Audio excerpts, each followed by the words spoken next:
नमस्कार, मैं पंकज पांडे, देख रहे हैं आप न्यूज़ 11 भारत और आज शाम 6 बजे तक की तमाम ताजा तीन खबरों के साथ और बढ़ते हैं खबरों की एक बड़ी खबर से। बुलेटिन की शुरुआत रांची से बड़ी खबर है। यहां पर जेएमएम ने आरटीआई के तहत राजभवन से जानकारी मांगी है। सीएम हेमंत सोरेन की योग्यता से जुड़े मामले में यह जानकारी मांगी गई, यानी कि सूचना का अधिकार कानून का इस्तेमाल करते हुए यह जानकारी मांगी गई है। तो सीएम की योग्यता से जुड़ा जो मंतव्य आया हुआ है और जिस पर राजभवन ने चुप्पी साध रखी, उसी मामले को लेकर आरटीआई फाइल की गई है। चुनाव आयोग से आए मंतव्य पर 1 महीने से भी ज्यादा समय से राजभवन ने चुप्पी साध रखी और इसी को लेकर अब आरटीआई का सहारा लिया गया है।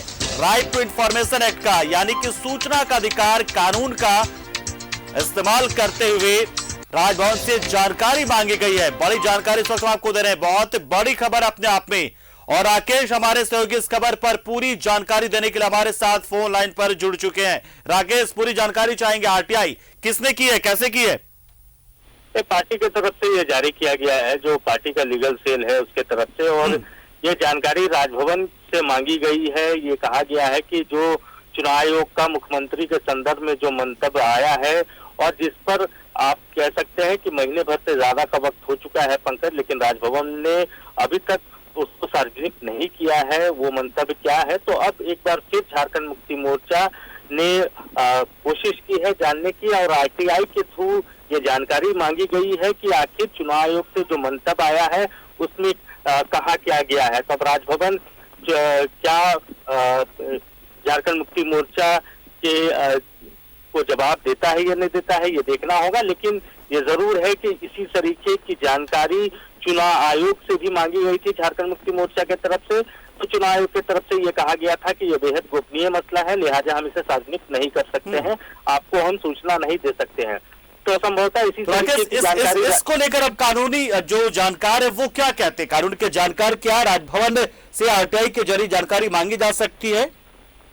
तो बिल्कुल, देखिए, जानकारी मांगी जा सकती है, लेकिन चुनाव आयोग के संदर्भ में क्या राजभवन जानकारी मुहैया कराएगा या नहीं कराएगा, ये देखना होगा। इसलिए मैंने इस बात का जिक्र किया कि जब झारखंड मुक्ति मोर्चा ने केंद्रीय चुनाव आयोग को जब खत लिखा था, उनसे जानकारी मांगी थी, तो चुनाव आयोग की तरफ से ये कहा गया था कि ये बेहद गोपनीय मसला है, हम इस बात की को हम सार्वजनिक तौर पर जानकारी नहीं दे सकते हैं। तो संभवतः इसी तरीके का जवाब राजभवन से भी आएगा, ऐसी उम्मीद जाहिर की जा रही है।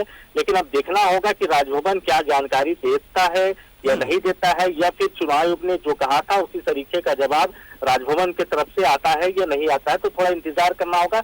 लेकिन ये जरूर है कि झारखंड मुक्ति मोर्चा ने एक बार फिर राजभवन पर दबाव बनाने की कोशिश की है। इससे पहले भी डेलीगेशन जो था झारखंड मुक्ति मोर्चा का, जिसमें कांग्रेस आरजेडी के लोग भी शामिल थे, वो राजभवन से मिले थे, राज्यपाल से उनकी मुलाकात हुई थी और उस मंतव्य के बारे में जानकारी मांगी गई थी। लेकिन राज्यपाल ने कहा था कि 1-2 दिनों में चीजें जो है वो क्लियर हो जाएंगी। लेकिन महीने से ज्यादा का वक्त बीत चुका है पंकज, और एक बार फिर अब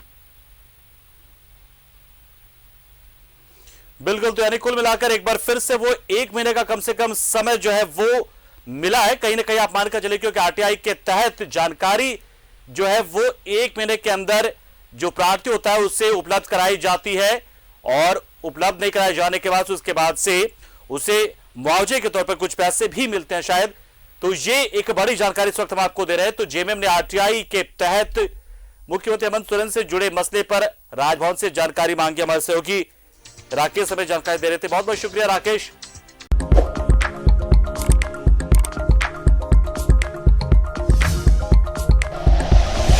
like and share videos, subscribe करें हमारा चैनल और प्रेस करें बेल आइकॉन। न्यूज़ 11 भारत, सच है तो दिखेगा।